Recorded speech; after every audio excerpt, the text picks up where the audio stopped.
Bonjour à tous, bienvenue dans cette édition spéciale de la matinale en direct de la Google I/O Connect d'Amsterdam. Bonjour Thibaut. Salut Colin, ça va? Ça va super, je suis très content de t'avoir ici dans ce plateau exceptionnel pour le coup. Ouais, si, on a une équipe dingue. incroyable derrière la caméra en plus, on a 4 personnes qui sont là juste pour nous, on a eu droit au maquillage, enfin, vraiment, on est vraiment bien reçus ici à Amsterdam. On est dans cette émission un peu spéciale, tout simplement pour vous parler de cette Google I/O qui a eu lieu maintenant il y a un mois, la vraie Google I/O de San Francisco. Mais en fait, on parle de vraie Google I/O, mais finalement, celle-là, elle n'a pas à rougir hein, ici, vraiment, c'est incroyable. Ouais. Très clairement. Est-ce que tu veux nous raconter un petit peu, Thibaut, ce que tu as vécu depuis ce matin, depuis que tu es ici? Pour l'instant, oui, du coup, on est rentré ici et puis il y avait beaucoup d'ateliers, donc je t'ai accompagné là-bas et puis on est directement allé voir un petit stand avec un développeur qui nous a présenté un jeu que lui et son équipe étaient en train de développer, qui est un nouveau Space Invaders. Ouais. Qui se joue du coup dehors avec un téléphone et qui en fait analysait les buildings et les bâtiments, en fait l'environnement autour de soi, et qui permettait après de faire un jeu sur les bâtiments qui sont vraiment autour de nous. Donc si on est à Strasbourg, qu'on connaît ça, on est vraiment avec ce qui nous entoure pour jouer, ce qui était vraiment chouette. Ouais, un jeu en 2 parties en fait. D'abord on joue en réalité augmentée, un petit peu comme ouais, pour analyser en fait le décor de manière un peu cachée, ce qui était assez ludique finalement. Et ensuite oui, on avait le style graphique de Space Invaders, donc vraiment rétro quoi. Avec les bâtiments d'autour réalistes. C'est ça, c'est vraiment très chouette. Cool. Et en fait, les Google I/O Connect, c'est ça, c'est plein de petits ateliers, plein de petites expériences qu'on peut faire un peu à droite à gauche qui sont super cool. On a notamment essayé, alors un truc un peu plus concret peut-être, qui est MediaPipe Studio. Est-ce que tu veux nous en parler un peu aussi? Oui, effectivement, on a eu la démo du coup de ça, et c'est en gros un logiciel qui nous permet au travers d'une caméra d'utiliser avec, par exemple, on a fait avec les mouvements du visage, d'utiliser des logiciels. Du coup, moi, ce que j'ai pu essayer, c'était le jeu de Google tout simplement, du petit dinosaure, par exemple, quand on a plus de connexion pour pouvoir sauter. Donc en fait, il suffisait de faire un O avec la bouche pour pouvoir jouer avec, ce qui fonctionnait bien. Et ensuite, on a essayé du coup d'utiliser cette application-là pour faire un dessin. Alors là, c'était un peu plus funky, effectivement, parce que en fait, il y a la bouche, mais enfin, dessiner avec, c'était vraiment compliqué, mais c'est vraiment très prometteur pour l'avenir, et ceux qui en fait ont eu du mal à utiliser leurs mains ou qui ont un accident, etc. C'est ça. En fait, la démonstration qu'on a vue au départ, c'était pour la keynote d'ouverture dont on parlera dans quelques instants. C'est principalement pour l'accessibilité, c'est pour les personnes qui ne peuvent pas utiliser un clavier ou une souris. Et ce qui est super cool avec MediaPipe Studio, qui est donc derrière cette interaction, c'est que c'est un produit qui est open source, qui est disponible dès maintenant et qu'on peut utiliser pour développer. Vous pouvez développer vos propres logiciels avec MediaPipe Studio, ça peut s'intégrer et ça c'est très chouette, d'autant que ça rend vos applications, vos plateformes complètement accessibles. Donc ça, c'est une première très chouette nouveauté qu'on a vue pendant la fameuse keynote d'ouverture. Vous aviez peut-être regardé la Google I/O avec nous en mai dernier. Vous avez suivi probablement aussi avec nous la Google Developers Keynote qui suivait la Google Keynote d'ouverture, tout simplement. Dans laquelle on vous avait vu pas mal de choses, mais on nous a fait un récap aujourd'hui qui était assez complet, qui était un bon rafraîchissement aussi de tout ce qu'on a pu voir, avec notamment une conf de récap du web à laquelle on a pu assister ce matin, parce qu'évidemment c'est pas terminé, il y a encore plein de confs à voir cet après-midi, mais une conf de récap de web dont une feature peut-être qui m'avait échappé pendant la keynote, mais qui m'a beaucoup plu ce matin, c'est le fait que on peut faire du drag and drop entre une application Android et une WebView maintenant. Alors ça va être vraiment pratique, ça c'est vraiment UX friendly, je pense que ça va ouvrir les ouvertures à ceux qui sont un peu moins à l'aise en dev. Exactement, parce que vous l'avez probablement vu, il y a de nouveaux appareils qui sont arrivés, le Pixel Fold, le Pixel Tablet, et en fait les formats d'écran évoluent et on a notamment des écrans qui sont de plus en plus grands. Et ce qui est super intéressant avec ces écrans plus grands, c'est qu'on peut partager des applications côte à côte, notamment sur les formats tablettes. Et l'intérêt, c'est de pouvoir, par exemple, vous avez une application mail d'un côté, vous avez votre document de l'autre, vous pouvez prendre la pièce jointe de votre application mail et aller drag and drop cette pièce jointe qui est une application Gmail, donc une application native Android, la drag and drop sur une WebView, sur Chrome ou sur n'importe quel navigateur qui est ouvert. Et ça, je trouve ça extrêmement cool comme feature. Il y a d'autres petites nouveautés également qui ont été annoncées, les accélérations également sur ces Pixel Fold, Pixel Tablet, l'émulateur maintenant qui est disponible, la possibilité de directement développer, d'avoir des aperçus avec un émulateur de Pixel Fold ou de Pixel Tablet, ce qui peut être intéressant, surtout pour le Pixel Fold, puisque ce sont de nouveaux usages. Et qui dit nouveaux usages dit également nouvelle UI, documentation aussi est déjà disponible avec le Material Design, toutes sortes de recommandations pour ces devices. Absolument, et donc ça c'est super cool parce que on voit que Google évolue aussi avec ces nouveaux formats qui arrivent. Ça fait plusieurs années qu'on en parle, je suis content que ça arrive enfin sur le devant de la table. C'est enfin concret, on peut l'utiliser, on peut se l'imaginer et le designer. Exactement. Thibaut, j'imagine que tu tu es web développeur hein, principalement. J'imagine que tu as déjà galéré plusieurs fois avec des problèmes de compatibilité inter-navigateur. Exactement. Alors là, c'est quelque chose qui est vraiment phare, je pense, à cette Google I.O. Donc, on nous a présenté plusieurs fois déjà maintenant Baseline, du coup, qui est une documentation qui permet de regrouper en fait toutes les fonctionnalités qui fonctionnent sur les navigateurs les plus utilisés, donc Chrome, Edge, Firefox et Safari. Donc en fait, c'est un condensé de tout ce qu'on a le droit d'utiliser et tout ce qui va fonctionner pour tout ça d'un coup. Donc en suivant tout simplement cette documentation, on n'est plus obligé de se prendre la tête, de chercher qu'est-ce qui est compatible avec quoi et de faire des essais sur absolument toutes les plateformes pour que ça fonctionne. On sait déjà que ça marche, c'est OK et c'est bon. Absolument, ouais, c'est super cool effectivement, et surtout ce sera mis à jour chaque année. C'est ça. Ils sont très fiers de leur petite animation où on voit le chiffre progresser, parce qu'en fait Baseline porte le nom de l'année à chaque fois, donc Baseline 23 c'est la version actuelle, Baseline 23 probablement j'imagine. Ils ont étendu jusqu'à 45. C'est ça, on a vu jusqu'à 45 animations à un moment donné. J'espère que ça ira jusque là, mais effectivement c'est vraiment pratique. Absolument, et donc ça c'est super cool, ça aide à planifier les projets hein, qui sont mis en place, et tu l'as dit, ça fonctionne sur tous les navigateurs. Et plus utilisé évidemment. Hein, par exemple des outsiders qui seront pas dans le... J'en entends déjà là qui crient sur Opera, mais... Tout à fait, mais voilà, l'idée c'est effectivement que ce soit supporté sur un maximum de navigateurs, de plus avoir à se poser la question de est-ce que ça marchera, est-ce que ça marchera pas. Maintenant ce sera directement dans la documentation, notamment de MDN hein, qui est la plateforme connue pour la documentation web. Il y aura un petit badge en fait, fonctionne sur Baseline, et vous savez que ça fonctionne sur tous les navigateurs directement, pas besoin d'aller regarder les tableaux de compatibilité, etc. Et ça c'est quand même super pratique, chouette. Ouais. Puisqu'on parle de web, il y a également des évolutions sur Firebase. Alors Firebase c'est pas que du web, mais Firebase Hosting notamment. Avec le support de framework maintenant qui arrive directement sur Firebase, et ça c'est super cool, ça a été annoncé aussi pendant cette Google I.O. La possibilité d'avoir du Flutter qui fonctionne sur Firebase Hosting, Next.js aussi. Ça c'est Flask et Django. Et ça c'est effectivement l'autre nouveauté, Flask et Django c'est du Python. Ça. On pourra faire tourner du Python sur Firebase Hosting. Je pense que beaucoup l'attendaient ça, effectivement. Beaucoup l'attendent, et surtout c'est une énorme évolution de Firebase Hosting, parce que ça veut dire que maintenant vous pouviez évidemment faire du déploiement de sites statiques, ça vous connaissiez, vous pouvez d'ailleurs vous en rendre compte si vous allez sur le site du DevFest, par exemple DevFest Strasbourg, j'en profite pour qu'elle ait la pub, hein, mais qui est donc hébergé sur un Firebase, c'est un site statique, tout ce qui est de plus basique. Mais surtout maintenant on pourra faire du pré-rendu, alors ça c'est déjà une grosse nouvelle, on peut utiliser vraiment un server-side rendering, et on peut faire du full server-side rendering comme si vous aviez du PHP. Je sais pas si c'est le bon exemple, mais... Ça va faire grincer des dents, mais quand même c'est très pratique comme feature. Clairement. Donc ça c'est une très chouette nouvelle fonctionnalité qui arrive, qui est là, hein, qui est en train de se mettre en place. Alors, est-ce qu'on a une date parce que c'est pas encore actuel. Alors c'est de l'alpha ou de la bêta, je sais pas. Ouais, c'était ça, c'est 1.0.0 alpha. Exactement. Donc pour l'instant je sais pas encore exactement ce dont il s'agit en termes de version, mais je sais que Flask Django ça arrive, Next et Flutter sont déjà là, il y a aussi d'autres petits frameworks qui sont déjà là en bêta. Pour l'instant Flask et Django clairement c'est pas dispo, mais ça va arriver, ça c'est très cool. Vous avez peut-être regardé la Google I.O. avec nous, vous avez sans doute pas loupé le passage sur l'intelligence artificielle. Pourquoi ? Parce que c'était toute la C'est ça, personne n'a raté ça finalement. Très clairement. Vous avez sans doute entendu parler de Palm 2. Palm 2 qui est une nouvelle version de Palm, qui était la première version, d'un modèle de langage large, hein, donc, comme GPT par exemple, ou GPT.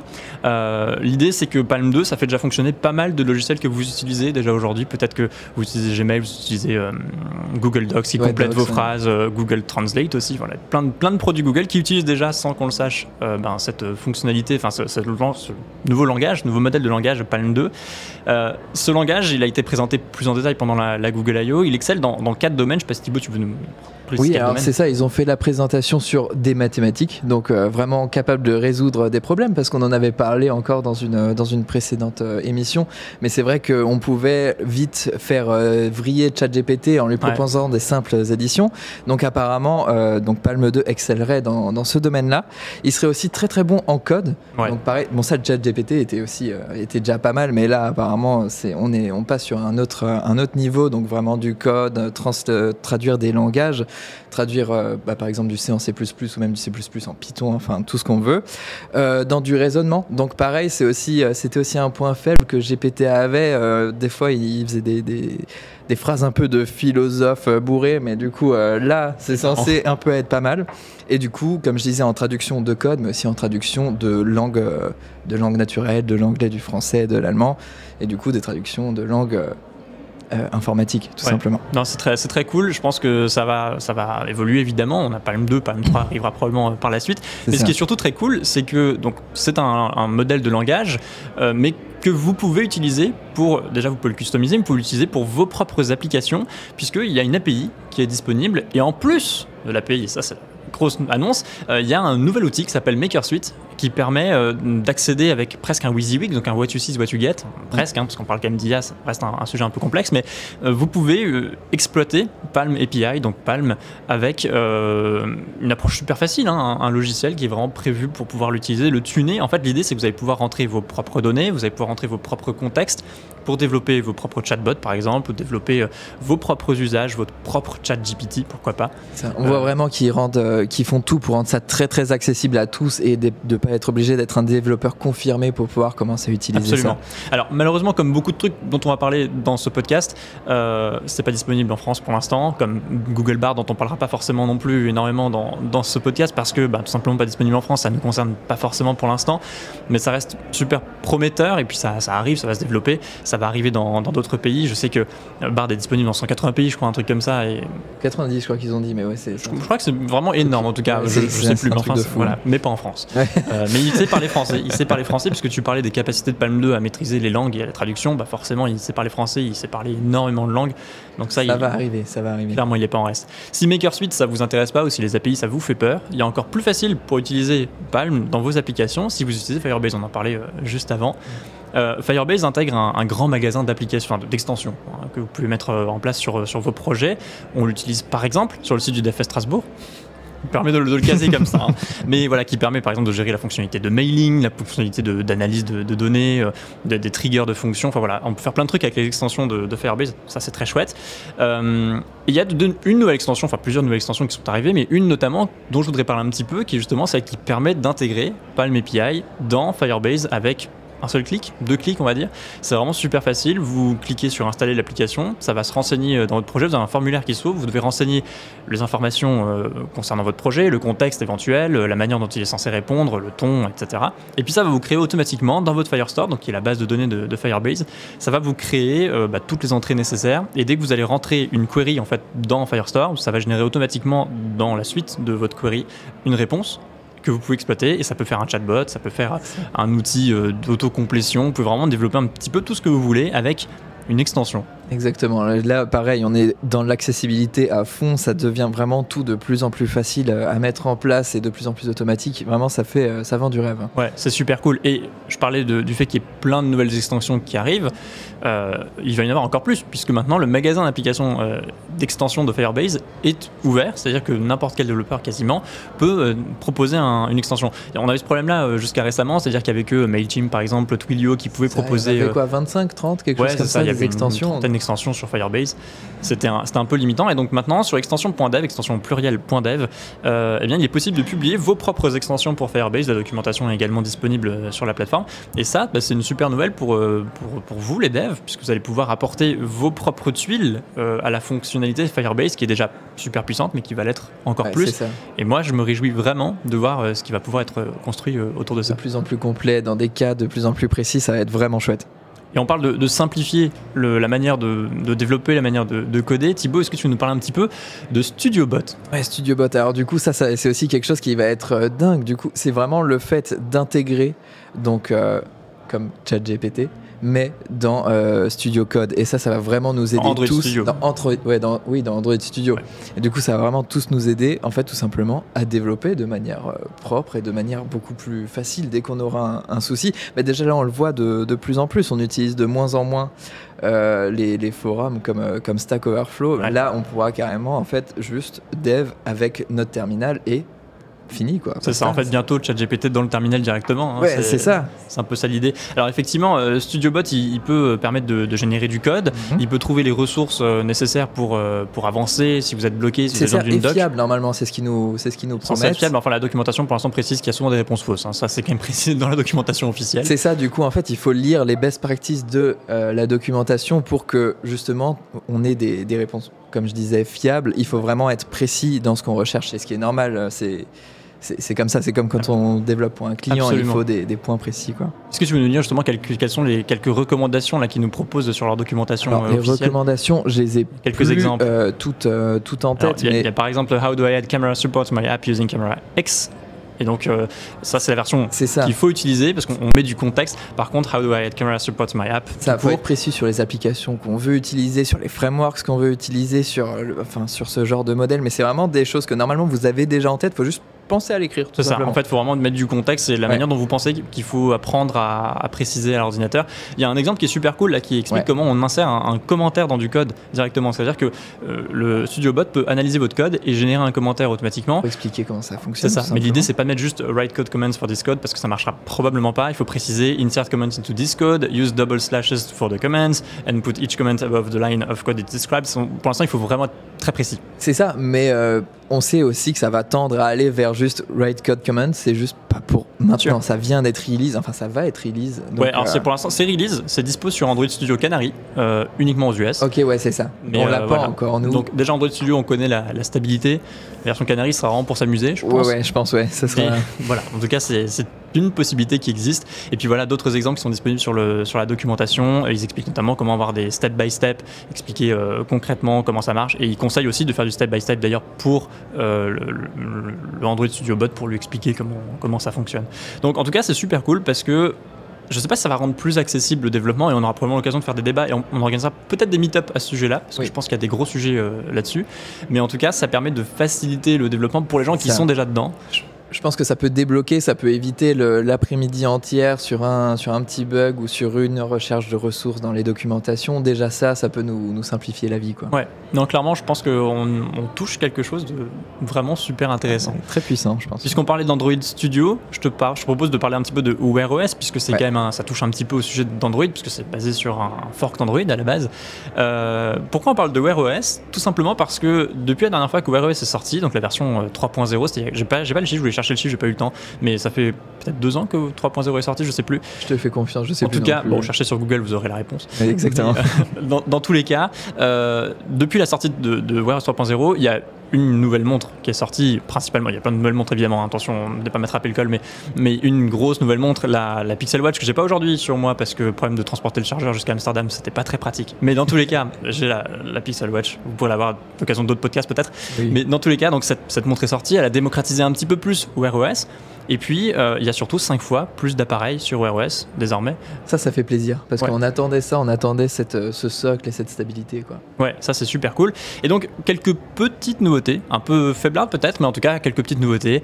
Des nouveaux formats pour les watch face avec un fonctionnement qui se base sur un fichier XML. Vous pouvez faire des nouvelles watch face. Les watch face, c'est simplement les affichages de montres que vous pouvez avoir sur votre montre de base, les horloges, quoi. Hein, comme tu me disais, le petit Mickey chez Apple, je pense que on se représente tout ça. C'est ça, exactement. Voilà. Donc, vous pouvez maintenant en créer, donc ça va permettre de créer plus de watch faces disponibles sur ces montres avec un simple fichier XML.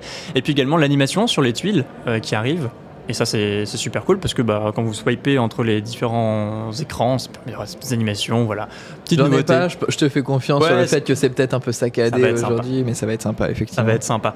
Il y avait d'autres annonces un peu plus grand public qui ont été annoncées à l'occasion de cette Google I.O., notamment un truc qui malheureusement pas dispo, et en tout cas pas tout de suite, mais peut-être tu veux nous en parler. Mais qui vend beaucoup du rêve, du coup, c'est le Universal Translator qui permet en fait de faire du lip sync sur des vidéos. Donc simplement avoir un doublage sur un film, par exemple, avoir un doublage qui match vraiment ce que les acteurs vont dire avec les lèvres dans un autre langage. Et c'est quelque chose qui vraiment est super impressionnant. Donc ça va utiliser plusieurs calques normalement.